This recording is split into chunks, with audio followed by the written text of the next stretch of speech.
I'm not sure if you can answer this, but do you know how many shots were fired by him and how many shots he could have fired, what he was capable of doing? Well, the best, I can't give you the exact number, but it was well over 1,000 from the room, and he had access to, I believe it was over 4,000 more rounds. So he had the ability to do a lot more harm. So.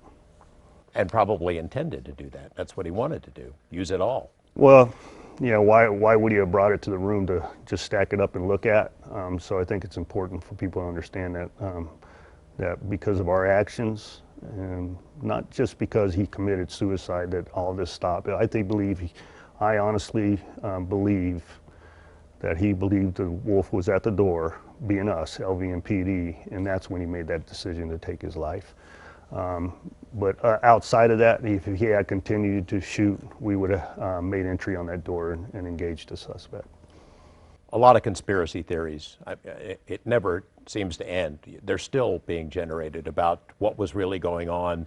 Somebody was shooting from a helicopter, multiple shooters at other hotels. It was ISIS, it was Antifa. He was targeting this event because the country music fans are pro-Trump. I mean, you're not really a social media guy, from what I know about you.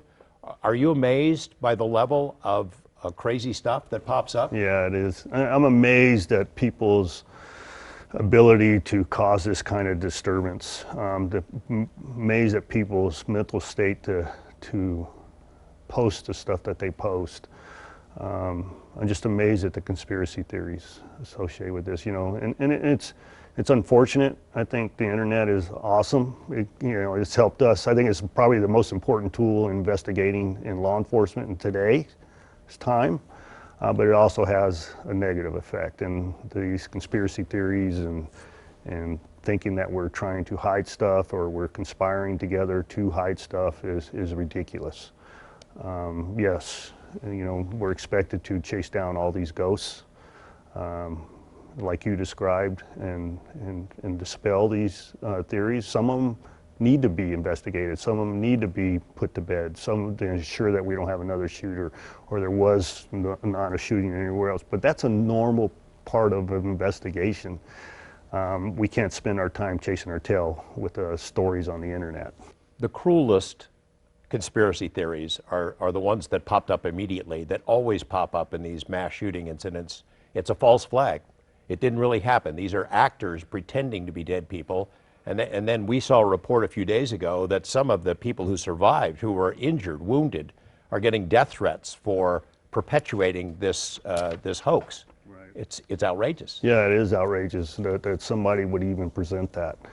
You know, I've told some people, you know, I probably shouldn't tell you this, but I wish I could locate some of these individuals or have them present themselves to me personally, and I'll show them what happened out there, because it's terrible, because there's groups that follow each other. You know, you present this, and then you have people that believe it, and then they all gang up, and then it's all a conspiracy. It's troublesome that you have to deal with that kind of people in society. ISIS puts out a statement right after it happens. Oh yeah, he's one of our guys, fueling the fire. It just seems to be they were taking advantage of the moment. There is no ISIS connection, is there? We have not found one. We haven't found any radicalization of the suspect. No affiliation with any terrorist organization, so none of that has been proven.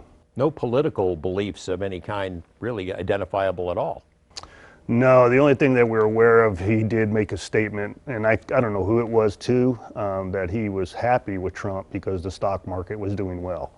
But that's the only thing that we have seen anything reference politics. Any religious beliefs? I know, you know, the girlfriend is from the Philippines, a Muslim country. People were wondering if that was the connection. Yeah, whether she was radicalized and eventually radicalized him, or whether he made a trip out there and went through some training or indoctrination, but none of that's been proven. Some of the conspiracy theories deal with you. And you're in league with the MGM. We got a clip from one of the news conferences where you testily responded to that. We can play that video. There is no conspiracy between the FBI between LVMPD and the MGM. Nobody is attempting to hide anything. I think by that point you were getting a little bit fed up Right. with those news conferences. Yeah, it's and I stand by exactly what I said there. That isn't something that was said without knowledge. That was based on knowledge at that point, and still, I'll say the exact same thing. There is no conspiracy out there for us to conceal anything, to hide anything. You know, people are frustrated, George. People are frustrated. Hey, what is the reason why? And just like I am, I'm frustrated too. What is the reason why? Why would this individual take it upon himself to cause the worst mass shooting in our lifetime without reason or cause or understanding? And we haven't gotten that answer yet. So like I told you earlier, I hope they do find something in the autopsy that would cause some sort of trigger point. But you know, there's still some investigating to be done. We're not done with the investigation by any means. We've come a long ways since October 1 in the investigation. There's some more information that the public will be privy to at a later date. But the answer to the trigger point, we still don't have it. One of the conspiracy points being raised about you is that you were in league with MGM because they bankrolled your campaign, which anybody who covers local politics would know how inaccurate that might be. Yeah, that is inaccurate. The MGM, nor did any casino industry bankroll my campaign. There are donations associated with the casino industry in my previous campaign, but the MGM was absent during that time. So I guess that's the best way to say that. MGM did not donate. No, they supported the individual that ran against me, and but that doesn't cause me to all of a sudden get together with the FBI and say, hey, let's do a conspiracy against the MGM because of that. That's ridiculous. They're still our community partners. They have, you know, 35, 40,000 employees that live in our community, and it's my job to provide them safety. And so that's ridiculous, absolutely ridiculous. Jesus Campos has been through a lot, not only being shot, but he's been inundated by media folks showing up at his house, banging on the door, and he decided to withdraw, to make himself unavailable. That has spawned its own series of conspiracy theories. Can you address that? I think if I was Jesus Campos, I would have done the exact same thing. He's doing his job. He did everything that he was supposed to do, and he's getting hounded for it. And some people embrace celebrity, most of us don't. And in this case, he's made the decision to sequester himself with the assistance of the MGM, and I think that's understandable. So no, there's no conspiracy. Nobody has swept him away, you know, to hide him. None of that is occurring. It's just that he respects his privacy, and I think everybody else should. I mean, he didn't know what he was getting into when he went up there. No. But he did save lives. I mean, yeah, he did. It's unfortunate. I mean, actually, you can look at it both ways. It was unfortunate he encountered the suspect, but it was fortunate he encountered the suspect because it enabled us to locate him a lot quicker. So you can look at it both ways. The suspect's hard drive was missing, I guess, from the computer that was in the room? Yeah, one of them in the room. What do you make of that then? We don't know when it was removed. A lot of theories out there, conspiracy, whatever it was, it has all the evidence associated with that trigger point we're looking for or the reasons why. We don't know that. We don't know when it was removed. It was not, the hard drive was not located in the room, but we may never know where that hard drive is. It could have been removed years ago. It could have been removed in close proximity of the shooting. It could have been removed while he was in the room. We don't know that, but it was not available. Could you assess the state of the investigation regarding electronic evidence? I mean, there's security cameras all over the place. We hear it every day. Why hasn't the security camera video been released, you know, from private Mandalay Bay cameras? Which security camera? There are security cameras in the casino that would track his movements in the days leading up to this event. Was he meeting with any other people? Is all that We stuff? have all that. Yeah, we have all that, and it's all been evaluated. You don't release it because you're still investigating. I mean, could you imagine the terabytes of information we received, you know, trying to track down this individual's life? So that takes some time. But I'd be comfortable giving you a percentage. Approximately 90 to 95% of it is done. So we're still evaluating, like I said, and it's still an ongoing investigation. And I had said earlier publicly, and I'll stand by it, that he wasn't seen in the presence of another individual. There was stories out there that there was a blonde lady, and then there may have been somebody else helping him. And, you know, that we had a whole bunch of different theories or people that were sided with him, and none of that has been proven true in our evaluation. Room service for two? That was one of the reports? Well, there was food on the tray that had the cameras on it. There was more for more than one person, but my understanding, there was never a second person seen or located. So he just liked to eat, probably. Let's talk about dealing with the media. You know, in the interests of transparency, you hold multiple news conferences over the course of a couple of days. It becomes clear that you're stretched pretty thin. You and everyone around you is stretched pretty thin.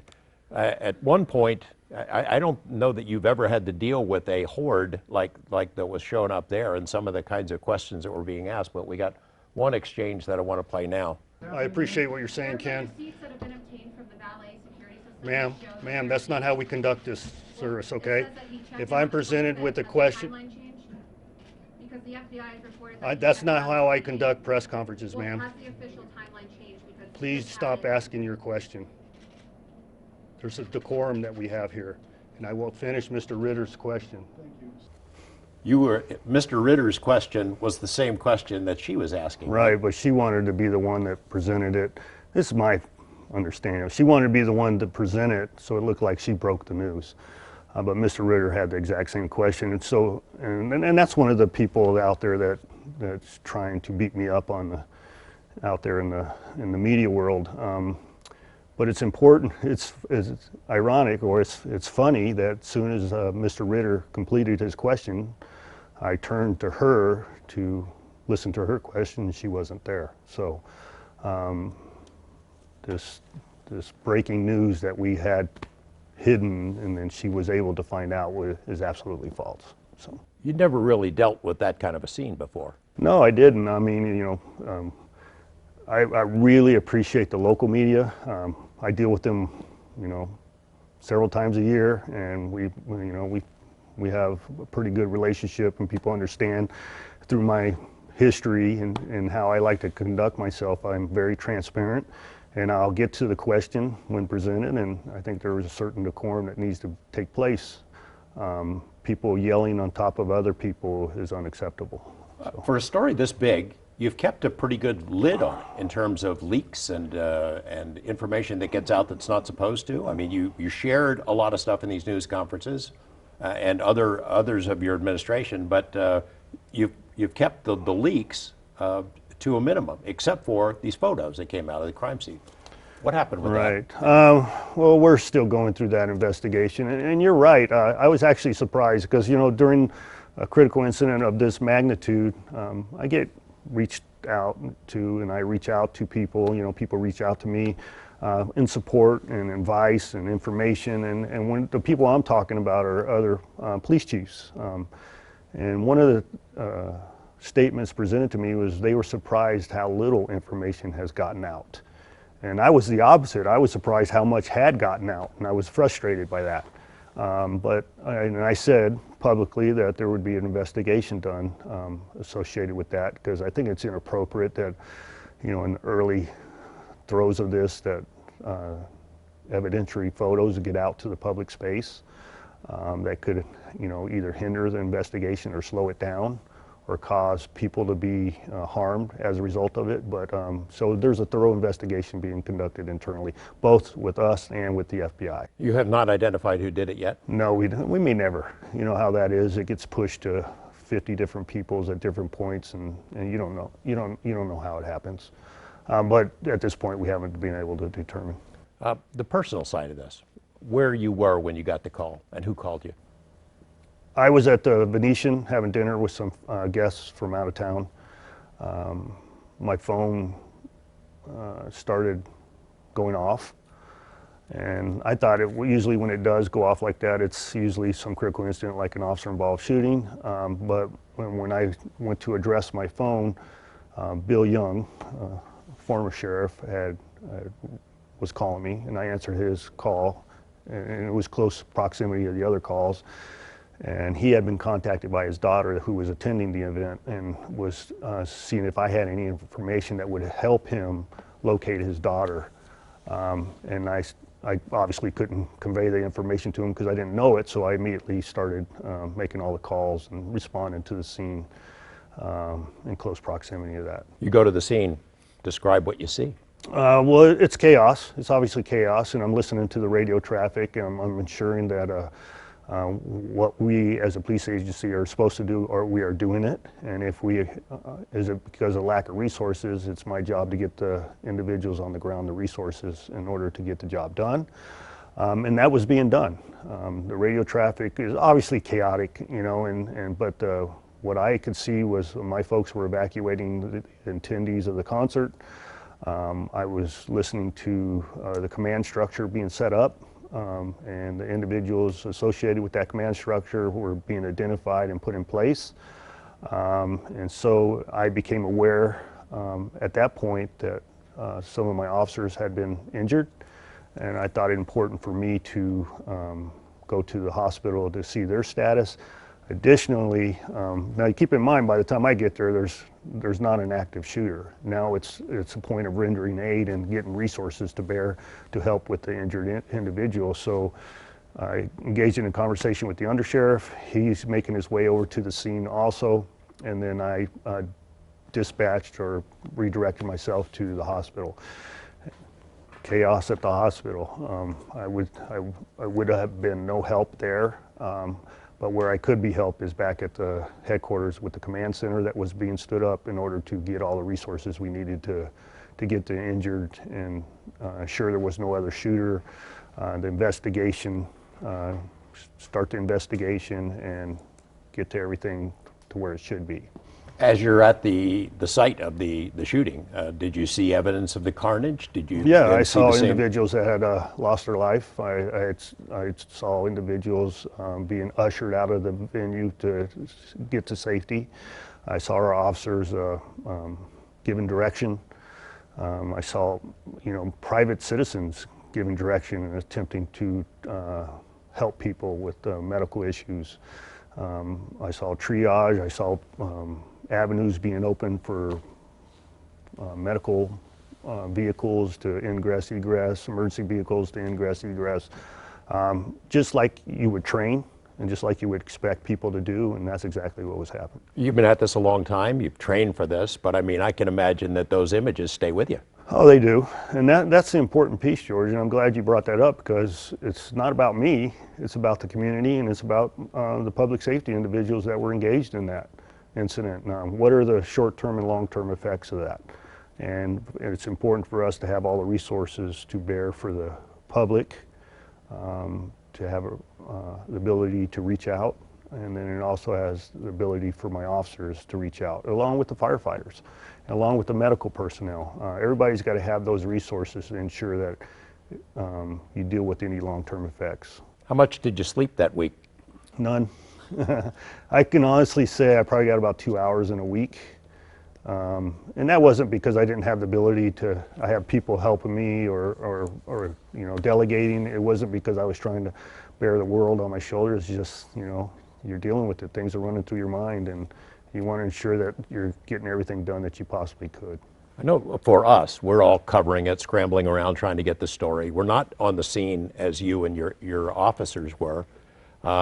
But it was almost surreal, and it went on for days. You know, then the president comes in the middle of this thing, and the investigation is underway, and there's news breaking every day as new information is learned.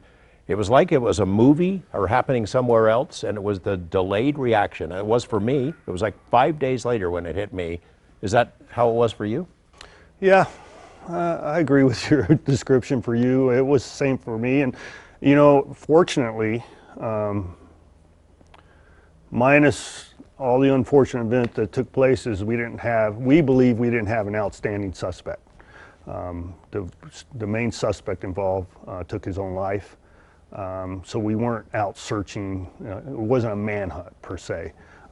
Granted, we were doing everything possible to identify any other players, and so you have that haste or that priority associated with it.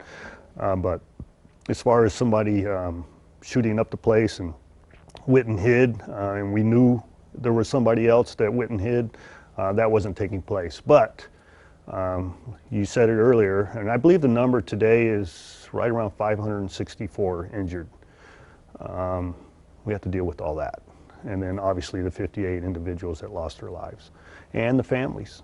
And, you know, and let's not forget, I had one of my officers that was attempting to save lives during the concert and lost his life. And, you know, I had that officer's funeral to deal with. So there's a lot of different things that you have to manage. And I think it's important as a leader of an agency that you rely on your people to help you with that. And they did a fantastic job. There's a moment. There's a very human moment that happened at a news conference, and I'm not sure how you're going to react to seeing it again now, but we're going to play it. And do you have to? Samuel Whitwer. Excuse me for my emotion.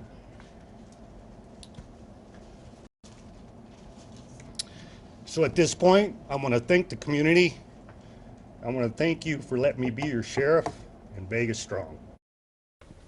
So it catches up to you right I about love that that point. picture of Brady. Yeah. So. Your guys had said, hey, we want to come back to work. Right. You know, we obviously have people that are not working as a result of the event, but the majority of our workforce is standing strong, and they wanted to go right back to work, even the ones that are injured. I talked about Brady Cook, you know. So there's a lot of individuals like that. They want to go back to work and do what they were hired to do. So I think it's important for people to realize that.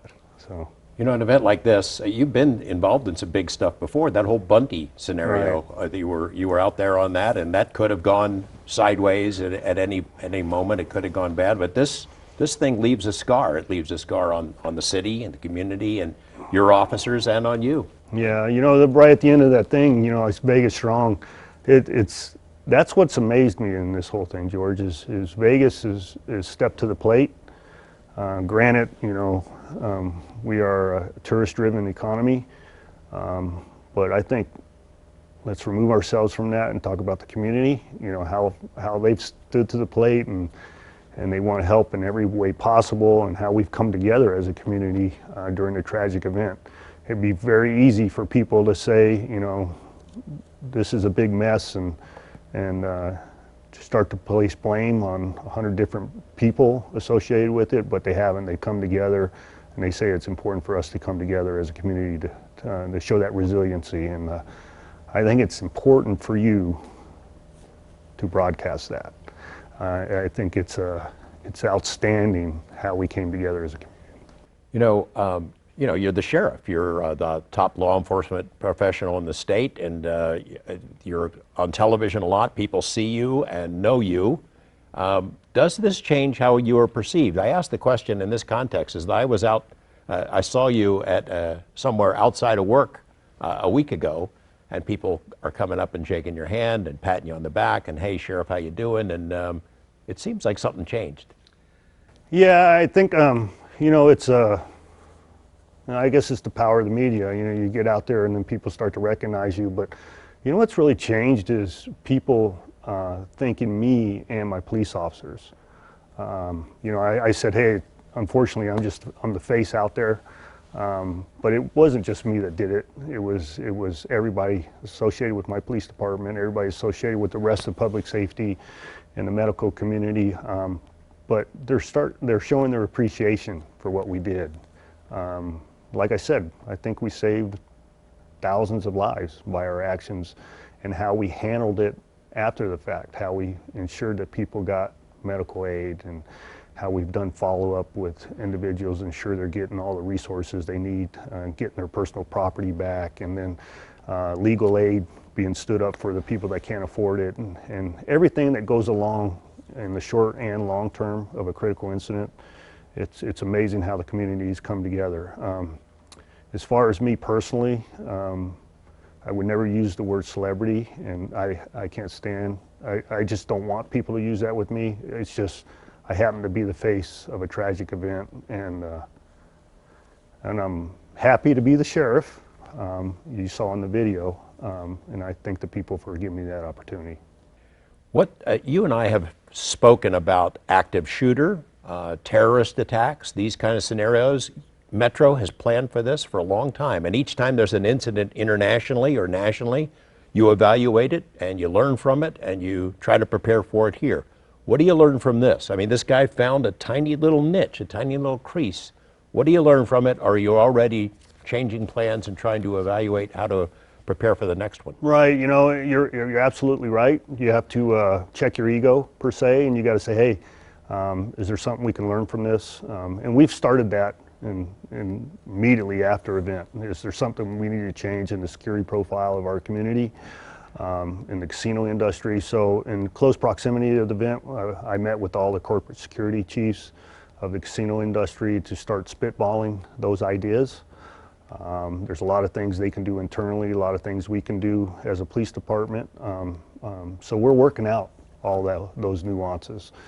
You know where we creates a problem for us, per se, is we're hospitality. You know, we don't want to intrude on people's hospitality, and that's the business we're in, but the world has changed. It has nothing to do with Las Vegas. It has nothing to do with any other hospitality industry. It's the world has changed, and we have to change along with it. So to inconvenience an individual for security measures, I think it should be acceptable by the general public. We have a lot of big events here. We have all kinds of big events. I mean, there might be 5, 6, 8 on a given weekend, and a lot of high-rise buildings. Right. How do you stop people from doing this? Well, that's why it's important. Like, you know, when we went to Mumbai, let's go to New York City and see how they do it. Reference Times Square. You know, do they have this? Excuse me. Do they have the same concerns? Let's reach out to our partners and receive that information. But in the immediate, we have to adjust our profiles because we're not going to stop the economy, and we're not going to not do events. So we have to ensure that people are comfortable when they attend the events, and we have to ensure that we're doing everything possible that we can do. So there's different things. You can do overwatch, you can have quick response forces standing by. There's a lot of different avenues to go, and I want to assure the public that we're already doing them. We're not waiting to evaluate, but in the short term and within our resource ability, we are doing that. This is not the bad guy that you expected. I mean, you've been preparing for other kinds of bad guys, terrorist organizations. Right. Are they encouraged by something like this? Does it teach them something? That attack could still happen. I mean, you've been saying it for a long time that it... Yeah, I mean, it's unfortunately, we have a copycat society when you talk about critical incidents, and but we're going to do everything in our power to prevent that. We pray to God it doesn't ever happen here again, nor anywhere other jurisdiction. It doesn't happen. That we put the systems in place to stop it, and if it does occur, that we're immediate in response to it. So you can what if to the cows come home, George, and it's important for us to try and what if every scenario.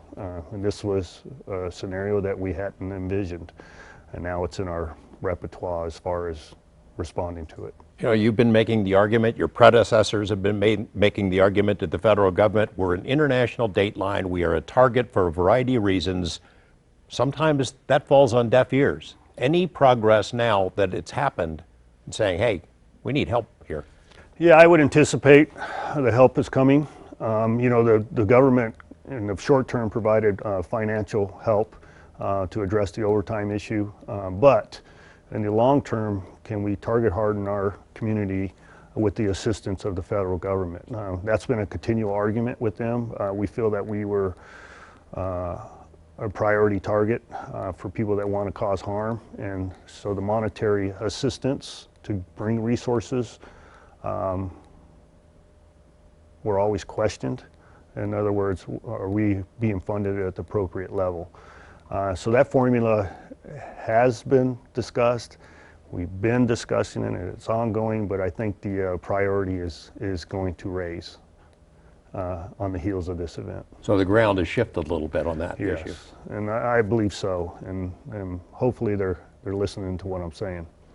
The idea of a lone wolf, we've also discussed that. An active shooter, a lone wolf, somebody committed to it who does not mind dying, that threat is going to remain. That's always going to remain. I believe that'll always remain, and it's probably the most difficult one to